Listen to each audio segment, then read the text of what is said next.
नमस्कार दोस्तों। मैं हूं बीसीआर न्यूज़ से विनुविनीत त्यागी। आप तो जानते ही होंगे कि काफ़ी दिनों से बीते दिन महाराष्ट्र सरकार और बॉलीवुड क्वीन कंगना रनावत के बीच काफ़ी तनातनी का माहौल चल रहा है। काफ़ी शब्दों की जंग चल रही है। आप ये भी जानते होंगे कि ये तनातनी क्यों है, किस लिए है। क्योंकि कंगना रनावत एक राष्ट्रवादी हैं और एक सच्ची देशभक्त हैं। उसके नाते सुशांत सिंह राजपूत के केस के लिए उन्होंने आवाज़ उठाई है। सुशांत सिंह के परिवार को न्याय दिलाने के लिए उन्होंने आवाज़ उठाई है। क्या ये गलत है?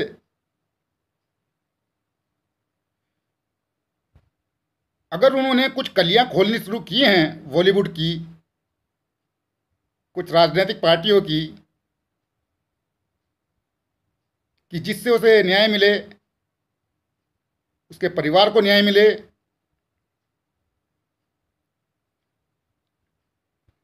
जिन्होंने अपने जान माल के, अपने परिवार की परवाह न करते हुए एक तरफा अकेले ही आवाज़ उठाई है। पूरा बॉलीवुड एक तरफ और कंगना रनावत एक तरफ। आखिर क्यों? क्या मिलेगा उनको? एक इंसानियत के नाते, एक स्टाफ के नाते, कि एक अच्छे दोस्त के नाते, कि सुशांत सिंह को न्याय मिले, उसके परिवार को न्याय मिले। इसी तनातनी के बीच महाराष्ट्र सरकार और कंगना रनावत में शब्दों की जंग जारी थी काफ़ी दिनों से। और अभी आपको पता ही होगा, कल कंगना की अनुपस्थिति में कंगना के मुंबई स्थित ऑफिस को बीएमसी द्वारा तोड़ दिया गया, बुलडोजर चला दिया गया, तहस नहस कर दिया गया। क्या ये सही था?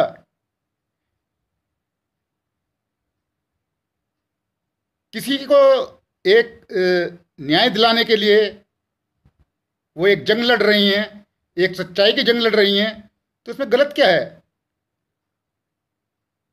उसी के बीच अब बॉलीवुड की ही जानी मानी आइटम गर्ल राखी सावंत अब जातिवाद के मुद्दों को लेकर जय भीम के नारे के साथ कंगना रनावत के ऊपर उंगलियां उठा रही हैं, अपशब्द बोल रही हैं, अभद्रता कर रही हैं। आखिर वे भी एक लेडी हैं, उनको एक तरफ साथ देना चाहिए। जहां आज पूरा देश कंगना रनावत के साथ खड़ा है, वहां उन्हीं की लाइन की, उन्हीं की इंडस्ट्री की एक कलाकार उनके खिलाफ खड़ी है, उनको अपशब्द बोल रही है, उनको जातिवाद के पहाड़े पढ़ा रही है, उनको पाठ पढ़ा रही है, संविधान का ज्ञान दे रही है। जिस राखी सावंत को अपना ही कैरियर के बारे में नहीं पता कि कैसे शुरू हुआ, कहां से शुरू हुआ, जिसको इस देश के इतिहास का, भूगोल का नहीं पता, वो उस राखी सावंत को झांसी की रानी लक्ष्मीबाई के इतिहास के बारे में बता रही है, जिसने झांसी की रानी लक्ष्मीबाई के इतिहास के ऊपर पूरी फिल्म बना दी। उसके ऊपर उपदेश दे रही हैं, संविधान के ऊपर उपदेश दे रही हैं। आखिर जानते क्या है राखी सावंत संविधान के बारे में इस देश के?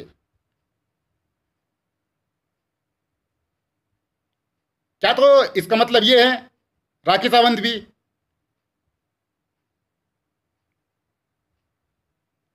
सुशांत सिंह राजपूत केस में इन्वॉल्व हैं, बॉलीवुड माफिया गैंग के साथ इन्वॉल्व हैं, या जो जो लोग इसमें इन्वॉल्व हैं, जिनके नाम खुल सकते हैं, जो इसमें फंस सकते हैं? क्यों छटपटाते आखिर ये? किस लिए? अपनी मर्यादा भंग करते हुए एक महिला के ऊपर उंगली उठाना, अभद्रता करना, उनकी जाति जिंदगी पर सवाल उठाना। अरे भाई, तुम भी नारी हो। जहां एक तरफ आज पूरा भारत, पूरे देश का महिला जनसमूह कंगना रनावत के साथ खड़ा है। पूरा देश कंगना रनावत के साथ खड़ा है। अरे जिस महिला का घर तोड़ दिया गया हो, सिर्फ वो एक राष्ट्रवादिता के ऊपर तो लड़ रही है कि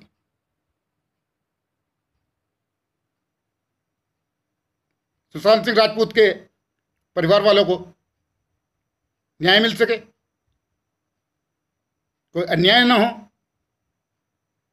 या तो इसमें जो इन्वॉल्व हैं, राजनेता हैं, बॉलीवुड माफिया गैंग के, खांग मार्केट के जो लोग हैं, या तो उनके इशारे पर राखी सावंत बोल रही है, या ये महाराष्ट्र सरकार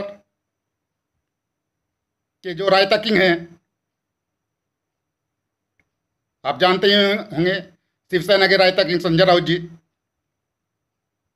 जिन्होंने काफ़ी रायता फैला रखा है शिवसेना के लिए, और शायद वो रायता शिवसेना अब संभाल नहीं पाएगी, समेट नहीं पाएगी। क्योंकि रायता फैलाना आसान है, उसको समेट पाना बहुत मुश्किल।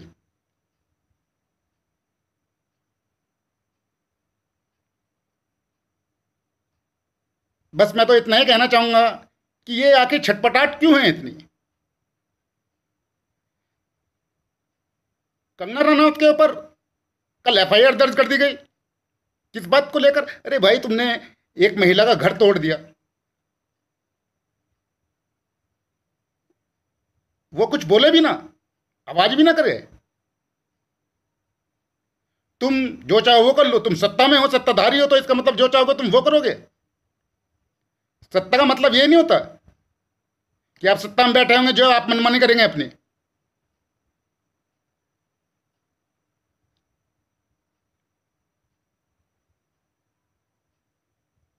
क्या संजय राउत ने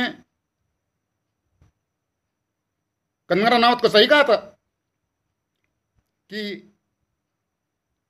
शब्दों का हेरफेर करते हुए हरामखोर की उपाधि से नवाजा था कंगना को? क्या वो सही शब्द थे? वो सम्मानजनक शब्द थे? कंगना ने कल, दिल दुखी था, उनका घर टूटा है, तो उन्होंने कुछ बोला। बहरहाल तो ऐसा कुछ बोला नहीं है, सब मीडिया चैनल्स पे भी चल रहा है, सोशल मीडिया पे भी चल रहा है। फिर भी एफआईआर दर्ज कर दी गई। क्या हरामखोर और तू में कोई अंतर नहीं है? हरामखोर सम्मानजनक शब्द है और तू बहुत अभद्रता का शब्द है। अरे सत्ता में बैठे हो तुम, एक प्रदेश की सत्ता, एक राज्य की सत्ता तुम्हारे हाथ में है। उद्धव जी, आपको समझना चाहिए, एक महिला अकेली लड़ रही है और जिसके साथ पूरा राष्ट्र, पूरा देश खड़ा है, आप अब भी अपनी मनमानी कर रहे हैं। आपको शायद पता नहीं है कि आप जनता से हैं, जनता आपसे नहीं है।